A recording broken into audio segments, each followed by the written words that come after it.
चिंता मत करो कि लोक में क्या कहा जाएगा तुम्हें। कई बार उपासक इसमें फंस जाता है।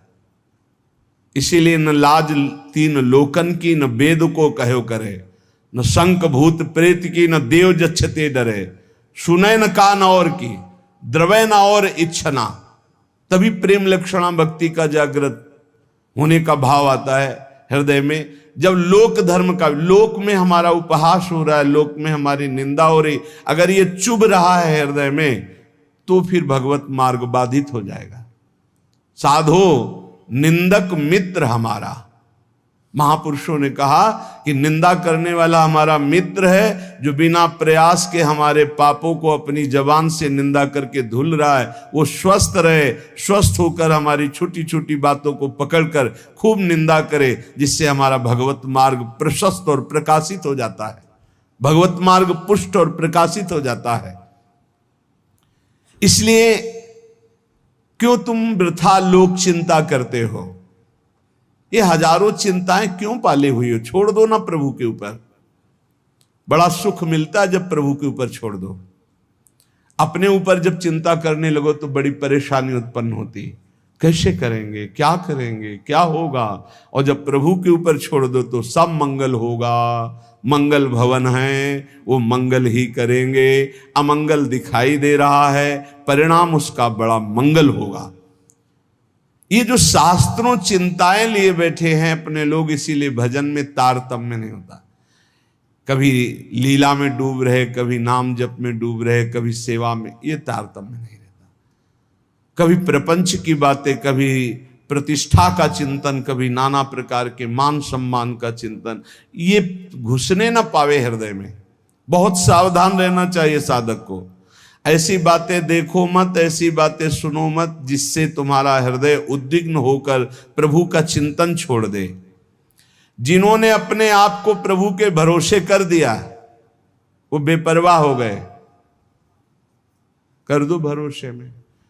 एक एक क्षण बहुत सुंदर ढंग से व्यतीत होता है जो प्रभु के भरोसे होता। और ऐसे एक एक क्षण जलते रहोगे, चिंता, शोक, भय, अरे अब क्या होगा, ऐसा क्या होगा, कैसे करूं, नाना प्रकार की चिंताएं। अपने आप को प्रभु के चरणों में समर्पित कर दो। तुम्हें कुछ नहीं करना पड़ेगा, सब वो करवा लेंगे आपसे। जो आपके लिए मंगल है वो सब करवा लेंगे। तुम शांत होकर प्रभु के चरणों का आश्रय ले लो। जो कर्तव्य कर्म है उसे करो। अलम कश्यापि संगत्या तवालम शास्त्र कर्म भी वृंदारण्य तृणम मन्यो धन्यो ना किंचिदाचरेत। तुम किसी और का संग मत करो, क्योंकि अगर और का संग करोगे तो तुम्हारी बुद्धि में व्यभिचार दोष हो जाएगा। भक्ति में भी व्यभिचार दोष होता है। अपने इष्ट से अलग चिंतन होना ये व्यभिचार दोष है। अलम कश्यापि संगत्या, किसी का भी ऐसा संग मत करो जो श्यामा श्याम के सुमिरन में बाधा पहुंचा दे, प्रिया प्रीतम की चिंतन वृत्ति हट जाए और अपनी चिंतन वृत्ति जागृत हो जाए, या किसी व्यक्ति की चिंतन वृत्ति, ये बहुत बड़ी हानि है। और आगे कह तवालम शास्त्र कर्म भी, तुम शास्त्र कर्म की भी अब चिंता मत करो। क्यों? शास्त्र कर्म की क्यों ना करो? क्योंकि कर्म करते करते अनंत जन्म हो गए, फिर भी हमारा उद्धार नहीं हुआ। अब क्या करो? अब भज गोविंदम गोविंदम भज मूढ़ मते। एक ही उपाय है भगवान का भजन। अरे भाई, जब तक तुम धन कमाने लायक हो तभी तुम्हें प्यार मिलेगा इस संसार में। बहुत सुंदर उपदेश है। जब तक तुम धन कमाने लायक हो तभी तुम्हें कहेंगे मेरा पति, मेरा पिता, मेरा भाई, मेरा अमुक अमुक। और जिस दिन तुम धन कमाने लायक नहीं रहोगे उस दिन कोई बात नहीं पूछेगा, पक्की बात है। वाह वाह जब चल रहा है तो सब हाथ मिलाएंगे, और जब बुरा समय आएगा तो तुम्हारी गली से निकलना हो ठीक नहीं समझेगी कि अगर उधर निकलेंगे कहीं वो मिल न जाए और कुछ मांग न ले, कुछ कह न दे। जब तक तुम धन कमाने लायक हो, तुम्हारे पास धन है, तभी तक तेरे को प्यार मिल रहा है संसार से, परिवार से। और जब तू रोगग्रस्त हो जाएगा, जराग्रस्त हो जाएगा, तो कोई भी तेरे से बात नहीं पूछेगा, बात नहीं करेगा। अरे मूढ़, इसलिए तू निरंतर गोविंद का भजन कर ले, गोविंद का भजन कर ले, गोविंद का भजन कर ले। ये आशा परिवार की, भोगों की इतनी सुदृढ़ है फांसी ये कि नहीं कटती है। बूढ़ा हो गया है, त्वचा सब ढीली हो गई, हड्डी हड्डी दिखाई देती है, सिर के बाल सब पक गए, दांत एको नहीं रह गए, लाठी लेके चल रहे, फिर भी वही परिवार की ममता। दरवाजे पे बैठा वही परिवार के विषय में सोचता रहता है। ये नहीं सोच रहा कि मृत्यु नजदीक आ रही, भगवान का भजन कर ले, अपने जीवन को सार्थक कर ले। अरे मूढ़, तू निरंतर गोविंद का भजन कर ले, गोविंद का भजन कर ले, कोई तेरे काम आने वाला नहीं। जब अवस्था ढल जाती है तो काम वेदना अंदर रहती, लेकिन काम क्रीड़ा नहीं हो पाती, जलता रहता है वो वृद्ध। जब जल सूखने लगता है तो जलाशय, जिसमें उसमें जो अंदर होते कछुआ, मछली, मेढक, जो भी जीव, सब व्याकुल होने लगते हैं। क्या जलाशय, जब जल सूख गया, अवस्था निकल गई, तो क्या विकार, काम विकार उसे जलाता रहता है। वो चिंता से जलाशय में डलते रहते हैं कि अब पानी सूखा, मरेंगे। ऐसे ही जब धन नष्ट हो जाता है तो कोई परिवार का मित्र, रिश्ता, नाता कोई निर्वाह नहीं करता। सच्ची हमने देखा है, ये दृश्य देखे। इसी प्रकार अगर तत्व ज्ञान हो गया तो संसार से तुम मुक्त हो जाओगे। इसलिए तत्व ज्ञान प्रदान करने वाले भगवान गोविंद का भजन कर। दिन व्यतीत हुआ, रात आई, रात व्यतीत हुई, प्रातः हुआ, फिर दिन व्यतीत हुआ, फिर सायं आई। तुम्हारी आयु नष्ट हो रही, गए 24 घंटे, अब पता नहीं कितने घंटे, कितने मिनट हैं। शिशिर गई, शिशिर ऋतु, बसंत ऋतु आई, वर्षा आई, ग्रीष्म आई, शरद आई, गए। हर ऋतु 2-2 महीने अपना प्रभाव दिखाकर हमारी 2 महीने की आयु गई, ऋतु गई, दिन गया, रात गया, आयु बीतती चली जा रही है, आशा बढ़ती चली जा रही है। ऐसा मकान बना लेंगे, ऐसा कर लेंगे, ऐसा कर लेंगे। अरे मूढ़, मरने का समय आ रहा है। रोज दिन जा रहा है, रात्रि जा रही, सायं व्यतीत हो रहा, ऋतुएं निकलती चली जा रही हैं। तुम्हें आशा रूपी फांसी ने ऐसा बांध रखा है, इतना कमा लिया, अब इतना कमा लेंगे, इतना कर लिया, वैसा कर लेंगे। ये तुम्हें पता नहीं कि तुम्हें मरना है। तुम्हारी आयु नष्ट होती चली जा रही है। आशा रूपी इस फांसी को काट लो। कैसे? भज गोविंदम, भज गोविंदम, गोविंदम भज मूढ़मते। अरे मूढ़मती, गोविंद का भजन कर ले, गोविंद का भजन कर ले, गोविंद का भजन कर ले। नहीं, मृत्यु के समीप आने पर ये व्याकरण का शब्द डुक्रिंच करने, ये तुम्हारी रक्षा नहीं कर पाएगा। ये व्याकरण, ये पढ़ाई लिखाई, ये तुम्हारी मृत्यु पर विजय प्राप्त नहीं। मृत्यु पर गोविंद गोविंद हरे मुरारे, गोविंद गोविंद मुकुंद कृष्ण, गोविंद गोविंद रथांग पाणे, गोविंद दामोदर माधवेति। ये भगवान नाम ही तुम्हारी रक्षा करेंगे। जिसने गीता जी को पढ़ा, श्रीमद् भागवत गीता जी, कुछ लोग तो इस भेद ही नहीं जान पा रहे हैं कि श्रीमद् भागवत और श्रीमद् भगवत गीता जी अलग है, नहीं जान पाते हैं कई लोगों के ऐसे। जिसने जो युद्ध क्षेत्र में भगवान श्री कृष्ण चंद्रजू ने अर्जुन को 18 अध्याय उपदेश किया, उसे श्रीमद् भगवत गीता जी कहते हैं।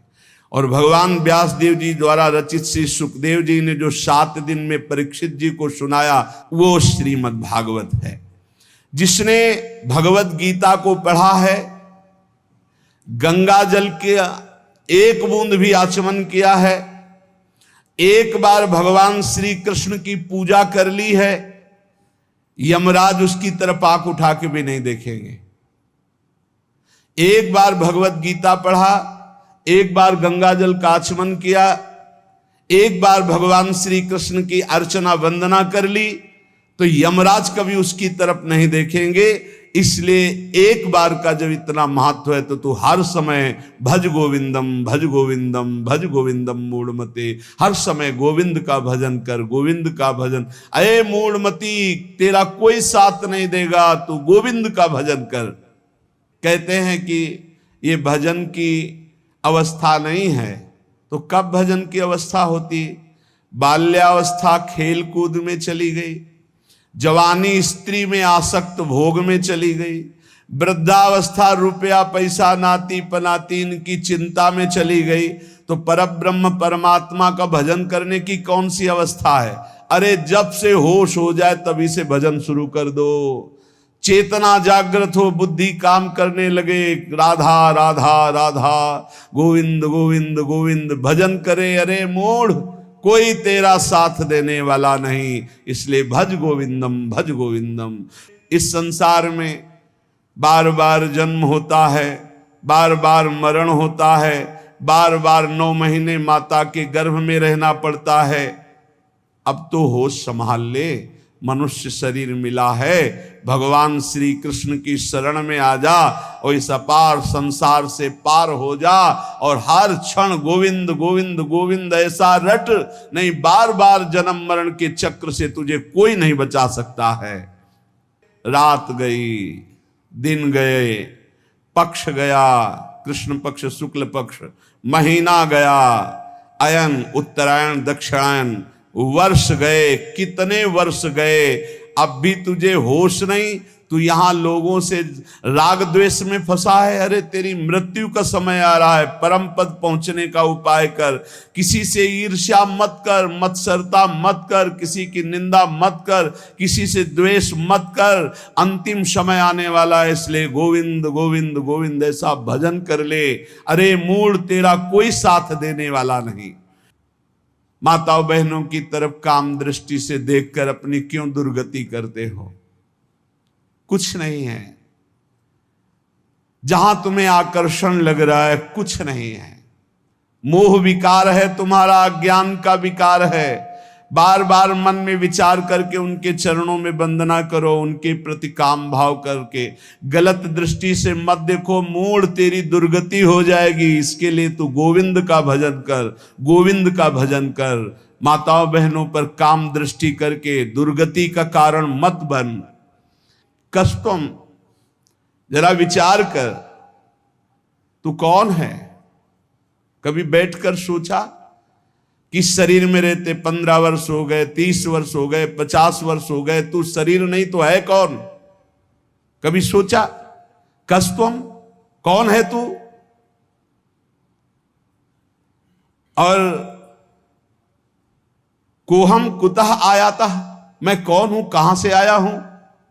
कामे जननी कोमे ताता, असली में मेरा पिता कौन है, माता कौन है? ये तो बनावटी है, कुछ समय के लिए छूट जाएगा शरीर। ये शरीर संबंधी माता पिता है, लेकिन मैं कौन हूं? मैं कहां से आया हूं? मुझे कहां जाना है? मेरा असली कौन संबंधी है? कभी विचार किया? नहीं विचार किया, इसीलिए संसार में फंस गया। अब विचार कर, शुद्ध विचार के लिए गोविंद गोविंद गोविंद ऐसा नाम जप कर, तो तुझे समझ में आने लगेगा ये संसार असार है। उमा कहूं मैं अनुभव अपना, शत हरि भजन जगत सब सपना। चाहे एक श्लोक ही गीता जी का पढ़े, रोज गीता जी का एक श्लोक पढ़कर अर्थ सहित चिंतन करे। विष्णु शास्त्र नाम, गोपाल शास्त्र नाम, इनका नित्य पाठ करे। 1000 नाम हो जाते हैं, बहुत लाभ मिलता है। 35 मिनट में हो जाता है, बहुत आराम से गाइए तो 40 मिनट में हो जाएगा। रोज गोपाल शास्त्र नाम, विष्णु शास्त्र नाम का पाठ करो। रोज गीता जी के भले चाहे एक श्लोक ही पाठ करो। और कह रहे कि भगवान श्री हरि का नाम कीर्तन, उनका पूजन, उनका ध्यान करो, और सदैव संत जनों का संग करो। नेयम सज्जन संगे चित्तम, चित्त संत जनों की वाणी में दे, असंतों की वाणी में ना दे। पर हमें लगता है संत जनों की वाणी में चित्त बहुत कोई भाग्यशाली देता है, नहीं तो प्रपंच की वाणी सुनने के लिए कान बहुत लालायित रहते हैं। देयम दीन जनाय च वित्तम, यदि भगवान ने तुम्हें धन दिया है तो तुम उस धन का सदुपयोग करो, ऐसी जगह सेवा में लगाओ जो भगवान के अनुराग में चल रहे हैं, भगवान के भजन में लगे हुए हैं, गौ सेवा है, या ऐसे जो गरीब हैं औषधि के लिए परेशान हैं उनको औषधि का व्यवस्था कर दे। ऐसा धन का शोधन धन्य प्रथम गति जा। नेयम सज्जन संगे चित्तम देयम दीन जनाय च वित्तम, धन की सार्थकता है दीन जनों की सेवा में, और खूब नाम जप करे। ये शरीर तुम्हें बहुत प्यारा लग रहा है ना, इस शरीर को बहुत लोग तुम्हारे प्यार कर रहे हैं ना, ये सब माया का नाटक है। जिस दिन तुम्हारा प्राण इस शरीर से निकल गए ना, तो जो बहुत प्यार करते थे वो नजदीक नहीं बैठना चाहेंगे, चाहे जितना प्यारा कोई रिश्ता नाता संबंध रखता हो, और मुर्दा घर में एक कमरे में हो, कह दे जाओ उसके पास बैठकर रात व्यतीत करो, तो कहेंगे डर लगेगा। प्राण निकलने पर कोई तेरा नहीं है, इसलिए जब तक प्राण है तो प्राणनाथ गोविंद का भजन कर ले। गोविंद गोविंद गोविंद। जो अपने ब्रह्मचर्य का नाश करता है तो पहले उसे सुख जैसा लगता है, बाद में वो भयानक रोगों से ग्रसित हो जाता है। सुखता क्रियते रामा भोग, बहुत सावधान। जितना आप अपने ब्रह्मचर्य को सुरक्षित रखेंगे उतने आप आत्म बलवान होंगे, उतने आप पवित्र बुद्धि वाले होंगे, उतने ही शरीर आपका स्वस्थ होगा, आपकी इंद्रियां तेजस्वी बलवान हो जाएंगी, भोगों की तरफ जाने के लिए नहीं, भगवान की तरफ जाने के लिए। और जो काम भोग को बड़ा सुख मान करके रमण करता है, पीछे शरीर जर्जर हो जाता है, बड़े भयानक रोगों से ग्रसित हो जाता है। भाई संसार में सब छूटना है, मरना है, तो सच्चिदानंद को प्राप्त कर लो। लेकिन इसी का उल्टा दुष्ट लोग सोचते हैं, जब मरना ही है तो खूब मनमानी करके मरेंगे। और विवेकी जन, संत जन जो साधु स्वभाव के, कि जब मरना ही है तो पापाचरण क्यों करना है, मुझे अच्छे आचरण करके उत्तम गति को प्राप्त करना है। इसलिए कोई भी पापाचरण मत करो। पापाचरण जन्म जन्मांतर में तुम्हें दुख ही प्रदान करेगा। हर समय गोविंद गोविंद गोविंद ऐसा भजन करो। तन ढकने के लिए यदि चिथड़े भी हो तो चलेगा, तन ढकने के लिए, शरीर पोषण के लिए ज्यादा चिंता मत करो, ये तन भी जलेगा, सड़ेगा, नष्ट होगा। इसलिए पापाचरण करके बहुत अच्छे कपड़े पहनने को मिले तो हमारे लिए नरकगामी स्थिति ही है। वर्तमान में भी पापाचरण के द्वारा शरीर को मत सजाओ, मोटी सोने की जंजीर, बढ़िया कपड़ा, कुछ नहीं। ये अग्नि में भस्म होने वाला शरीर है, ये नष्ट होने वाला शरीर। पापाचरण करके इसे सजा रहे हो और पाप करके दुर्गति भोगोगे। एक मार्ग है ऐसा जो तुम्हें इस जन्म में पुण्य और पाप दोनों से बचाकर भगवत प्राप्ति करा दे। वो भगवान का मार्ग है। न मैं हूं, न तू है, न ये संसार है, एकमात्र भगवान है। इसलिए भगवान की शरण में हो जा और गोविंद गोविंद गोविंद ऐसा भजन कर। चाहे गंगा सागर चले जाओ, चाहे बड़े बड़े उपवास कर लो, चाहे बड़े बड़े दान कर लो, जब तक भजन नहीं करोगे तब तक ज्ञान नहीं होगा। क्या ज्ञान? ये संसार में एकमात्र वासुदेव हैं। बहु नाम जन्मनावंते ज्ञानवान माम प्रपद्यते वासुदेवा सर्वमित सा महात्मा सुदुर्लभा। एकमात्र भगवान सर्वत्र है। ये अनुभूति जब तक नहीं होगी तब तक संसार चक्र में तुम्हें बार बार आना पड़ेगा। तो ये ज्ञान कैसे होगा? बोले निरंतर नाम जप करने से। चाहे गंगा सागर दौड़ आओ, चाहे बड़े बड़े उपवास कर लो, चाहे खूब दान कर लो, जब तक भजन नहीं करोगे तब तक शुद्ध ज्ञान नहीं होगा। और शुद्ध ज्ञान हुए बिना सर्वान वस्तुतया निरीक्ष परम स्वाराध्य बुद्धिर्मम, आपको भगवत प्राप्ति नहीं होगी। इसीलिए कह रहे बार बार गोविंद का भजन कर, बार बार गोविंद का भजन कर। श्रीपाद प्रबोधानंद जी इसीलिए कह रहे अलम कश्यापि संगत्या तबालम शास्त्र कर्म भी। जीव भगवान से विमुख होकर संसार को सत्य मानकर इंद्रियों के द्वारा भोगे जाने वाले विषयों में सुख बुद्धि करके, धन मान प्रतिष्ठा कीर्ति इनमें सुख बुद्धि करके वो भगवान से विमुख हो गया है। वो अज्ञान में ही अपने को सुखी मानता है। कोई बिरला ऐसा है जो अज्ञान का त्याग करके भगवान की शुद्ध भक्ति में अपने चित्त को जोड़ पाता है। श्रीपाद कह रहे हैं बिना वृंदावन की कृपा के, बिना वृंदावन के रसिकों का संग किए, बिना वृंदावन की रजरानी का सेवन किए प्रेम लक्षणा भक्ति जागृत नहीं होती। क्योंकि प्रेम समुद्र है वृंदावन, और हमारे अनंत जन्मों के ऐसे अपराध, इस जन्मों के ऐसे पाप हैं जो विशुद्ध प्रेम लक्षणा भक्ति में प्रवेश होने नहीं देंगे। तो इन महत पापों का नाश श्रीधाम वृंदावन का आश्रय वास ये नष्ट कर देता है, बड़े बड़े अपराधों को धूल धूसरित कर देता है।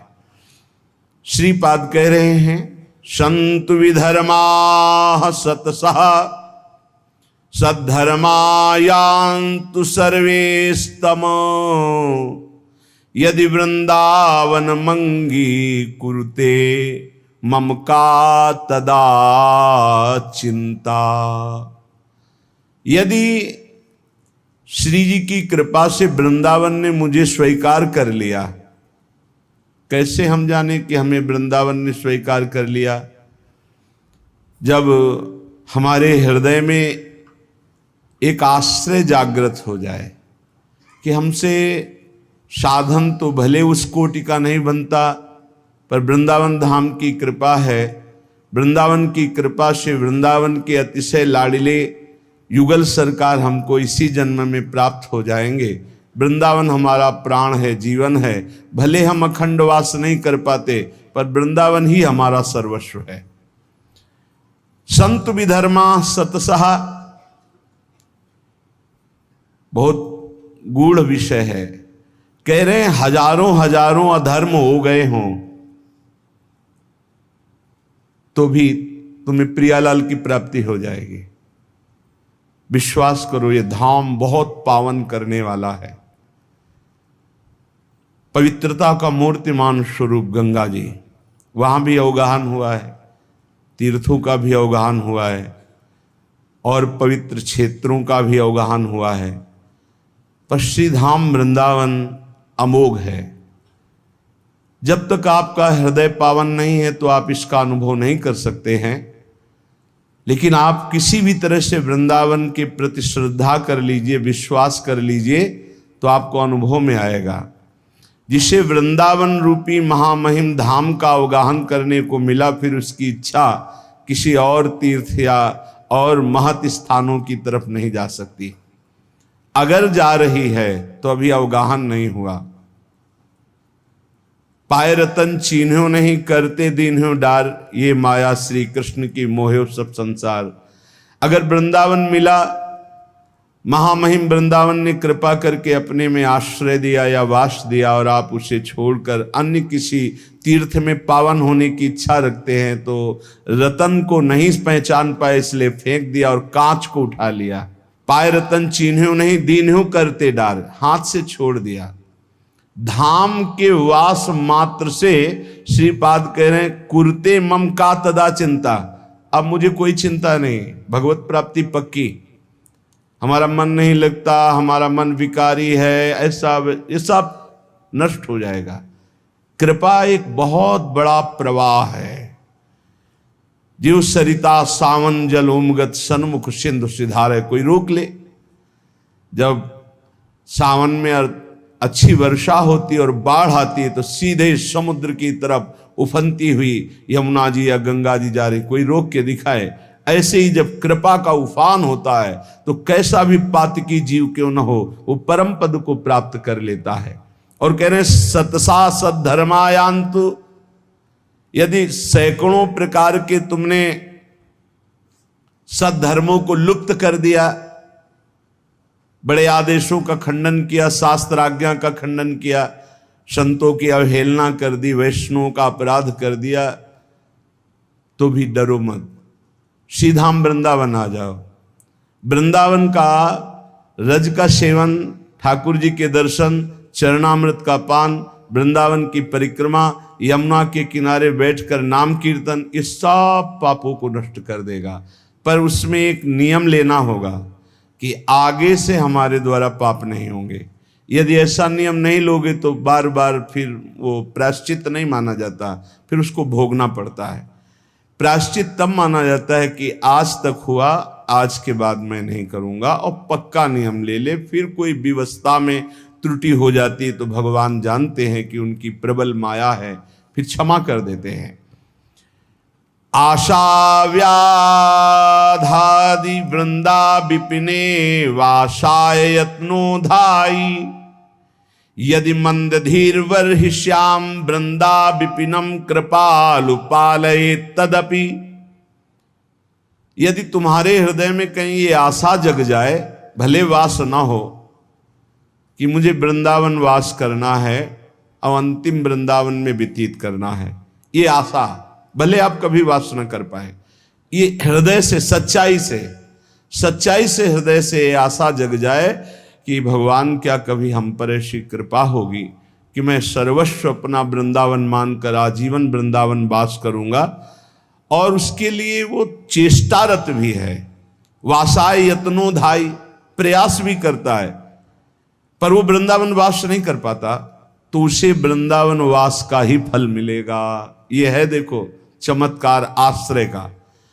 उसने मन में ठान लिया मैं वृंदावन वास करूंगा, चेष्टा भी करता है पर असफल हो गया, वृंदावन वास नहीं कर पाया, तो वृंदावन वास के ही फल का उसको अनुभव होगा। जो एक वृंदावन वासी को फल प्राप्त होता है वो उसको प्राप्त होगा। विश्वास करो, जो यत्नशील है, वृंदावन वास की आशा रखता है, भगवान नाम जप करता है, वो सीधे भगवत धाम जाएगा शरीर छोड़कर, कहीं कोई भी हो, संशय करने की जरूरत नहीं।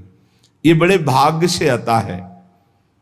और यदि तुम्हें अखंड वृंदावन वास मिल गया, यदि मंदधीर वर्हिष्याम वृंदा विपिनम कृपालु पाले तदपि, तो तुम ये चिंता मत करो कि तुम्हारा पालन पोषण कैसे होगा, सीधा वृंदावन करेगा। तुम्हें अपने पालन पोषण के लिए बाहर जाने की जरूरत नहीं, सीधा वृंदावन अपने आप पालन पोषण करेगा। विश्वास करो। इस श्लोक में दो बातें इसमें बताई गई। पहला ये कि यदि आप ऐसी आशा सत्संग सुनकर धारण कर लिए कि क्या कभी मुझे अखंड वृंदावन वास मिलेगा, और आप प्रयत्नशील भी हैं और वृंदावन वास नहीं हो पाता, तो आपको वृंदावन वास का ही फल मिलेगा। दूसरा, यदि आप वृंदावन वासी हैं, आपको वृंदावन वास मिल गया है, तो किसी भी व्यवस्था के लिए बाहर कदम मत रखो, धोखा हो जाएगा। आपका पालन पोषण समर्थ वृंदावन है, पक्का विश्वास कीजिए। ये अनुभव की बात कह रहे हैं। पालन पोषण ऐसे करता है अनंत माताओं जैसा। जैसे अनंत माताएं हों तो उस एक पुत्र को कभी कोई चिंता ही नहीं करनी पड़ेगी, क्योंकि अनंत माताएं उसके लिए चिंता करती। ऐसे वृंदावन सर्वस्व सुख प्रदान कर देता है। जब तक हमारी अंदर से सही शरणागति वृंदावन के प्रति नहीं होती, तभी तक भटकना है, चिंता है, शोक है। नहीं तो आप निश्चिंत बेपरवाह हो जाइए, ये धाम अपने प्रताप से आपका परम कल्याण, परम मंगल कर देगा। आनंद पर सीमा सीमा च सौभाग्य रस सारस्य, हरि मधुरिमांत्य सीमा वृंदावन में सेव्य गुण सीमा। आनंद की सीमा है वृंदावन। ये आनंद क्यों नहीं मिलता? परमार्थ में चलने वाले प्रपंच में क्यों फंस जाते हैं? निंदा, स्तुति, लड़ाई झगड़ा, बड़ा छोटा, ये सब प्रपंच है। जैसी थरिवंश प्रपंच बंच सब ये काल व्याल को खायो, ये सब प्रपंच है। क्यों फंस जाते हैं? क्योंकि प्रभु की प्रियता के सिवा और कोई प्रियता जागृत हो जाती है। प्रपंच जब हृदय में घुस जाता है तो ये वायरस की तरह हृदय को ऐसे पकड़ लेता है कि आनंद नहीं है। भगवदानंद धाम में रह रहे हो, प्रभु के आश्रित का मार्ग ग्रहण किए हो, कुछ न कुछ नाम जप कर रहे हो, सत्संग सुन रहे हो, आनंद क्यों नहीं आ रहा? क्योंकि ये प्रपंच अंदर घुस गया है। इस प्रपंच को हटाना होगा। कैसे हटेगा? बोले श्याम श्यामा पद कमल संग शिरनायो। जय श्री हरिवंश प्रपंच बंच सब एक काल व्याल को खा। एक काल के द्वारा ग्रसित प्रपंच है, इस पर महत्व बुद्धि मत रखिए। यहां कोई भगवान का नाम नहीं लेना चाहता, तुम्हारा नाम कौन लेगा? ये 4 दिन की चांदनी है। बड़े बड़े सिद्धों के ऊपर प्रहार किया गया तो अपने लोग क्या हैं? पूज्य पाद उड़िया बाबा के ऊपर गड़ासा चलाया गया, कुल्हाड़ मारी गई श्री मंगनानंद सरस्वती जी की, पलटू बाबा को कुटिया में घेर कर आग लगा दिया गया। ये भजनानंदी बड़े बड़े सिद्धों को ऐसी लीलाएं माया जनित क्लेश दिए गए तो अपने लोग क्या विश्वास करें कि अपने साथ क्या नहीं हो सकता? धैर्य पूर्वक प्रपंच का त्याग करके प्रियतम के अनुराग में रंगे हुए प्रेमी जनों का संग करते हुए जब हम चलेंगे तो आनंदापार सीमा, अपार आनंद की सीमा वृंदावन है। इससे बढ़कर कोई आनंद नहीं जहां प्रिया प्रीतम खेल रहे हैं।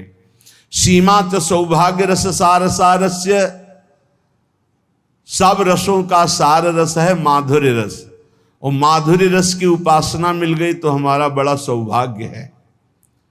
आनंद की सीमा वृंदावन मिल गया और उपासना की सीमा माधुर्य रस मिल गया, और हरि मधुरिमांत्य सीमा, प्रभु के प्रेम की सीमा है, चरम सीमा है सहचरी भाव। ये जो दासी भाव राधा दास चरम सीमा है, कहीं स्वसुख वांछा का लेस भी नहीं इसमें। प्रिया प्रीतम मंद मंद मुस्कुराते ही एक तरफ खेल रहे हैं तो सहचरियां देख रही अपनी कुंज रंध्रों से, दृष्टि से निहाल हो रही, आशीष दे रही। उनको ये नहीं कि मेरी तरफ देखे, परस्पर देख। अंसन पर भुज दिए बिलोकत इंदु बदन भी बियो। कभी झूलन लीला में झूला झूल रहे, दोनों पुलक रहे हैं। दयशीष हरिवंश प्रशंसत करि अंचल की छोर। ये चरम हरि मधुरिमा अत्यंत सीमा, अत्यंत हरि मधुरिमा की सीमा है। वृंदावन मेव सेव्य गुण सीमा, जो वृंदावन का वास स्वीकार कर लेता है, वृंदावन का आश्रय स्वीकार कर लेता है, समस्त भागवतिक गुण उसमें प्रकाशित हो जाते हैं।